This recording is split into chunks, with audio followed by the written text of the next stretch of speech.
Hook asterisk the moment the conference chair slammed his fist on the podium and said, "Your ideas are a joke and you're a joke." My world cracked open like a shattered glass, every gasp, every snicker, every cold stare freezing my blood.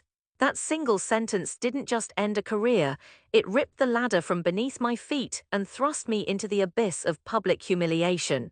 I walked out of that hall with my resume in tatters, my name whispered in hallways like a scandal, and a family who treated my dreams the way you'd treat a broken vase. Just throw it away, it's an embarrassment. My mother's eyes flickered with a mixture of shame and fury as she whispered, "You're wasting our name."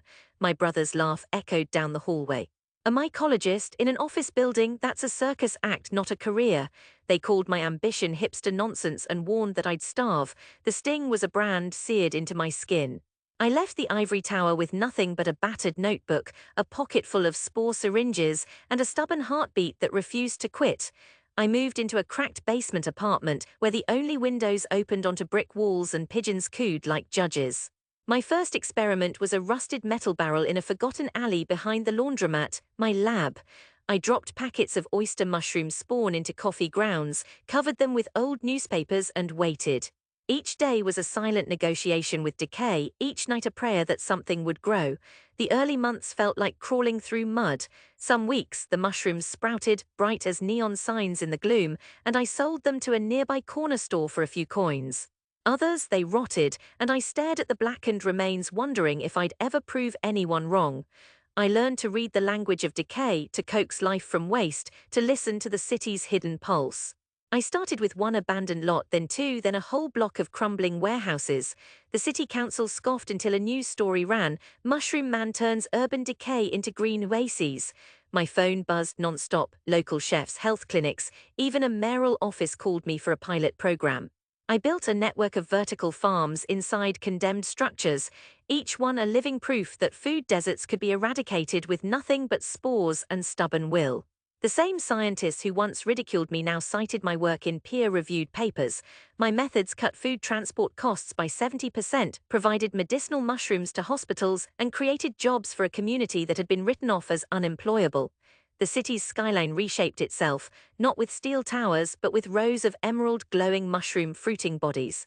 The climb was relentless.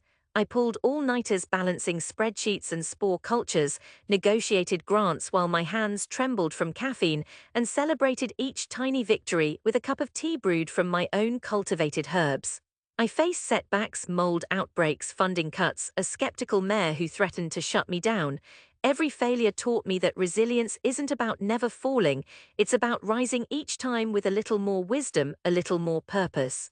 I began to see a pattern. Every no was a seed that, if planted correctly, would blossom into a stronger argument, a louder voice.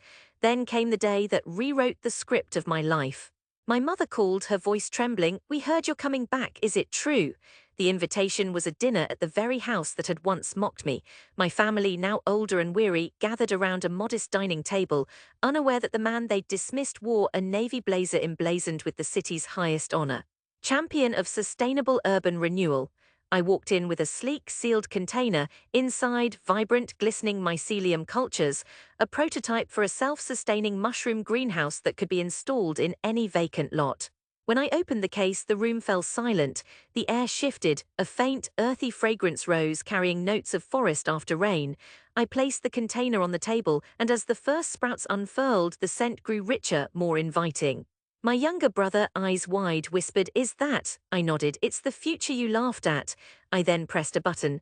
A soft hum filled the room as a compact, solar-powered growth unit illuminated the table, projecting holographic data onto the wall. Yields per square foot, code 2 sequestered food produced for local schools. The reactions were not just surprise, they were shame, guilt, and an unbidden realization that they had been the architects of their own humiliation. My mother's hand shook as she reached out, not to take a sample but to steady herself. "I'm sorry," she choked, the words tasting like ash. My sister's eyes filled with tears she tried desperately to hide.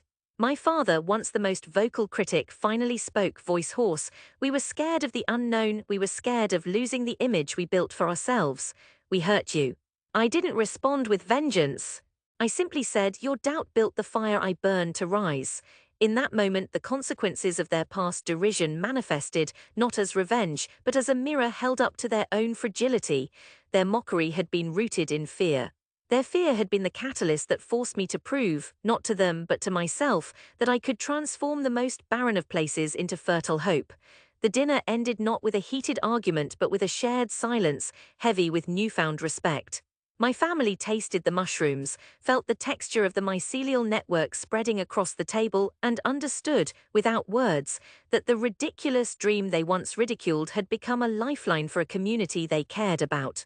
Reflection: walking home that night, the city lights flickered like distant stars on the water-logged streets I'd reclaimed. I realized that every laugh, every scoff, every dismissal was a seed that needed darkness to germinate. The most potent growth often sprouts where the soil has been trampled. My journey taught me that the world does not judge a dream by its initial plausibility, but by the relentless pursuit that follows. When we stand on the edge of ridicule, we either crumble or cultivate. I chose to cultivate. Now, as the scent of fresh mushrooms still lingers in the air of my childhood home, I carry a quiet triumph. The knowledge that the very people who once labeled my ambition as absurd now depend on the very thing they once mocked, and that, my friends, is the most poetic justice of all. It reminds us that the only true power lies not in the words we are given, but in the willingness to turn those words into a living, breathing testament that reshapes the world.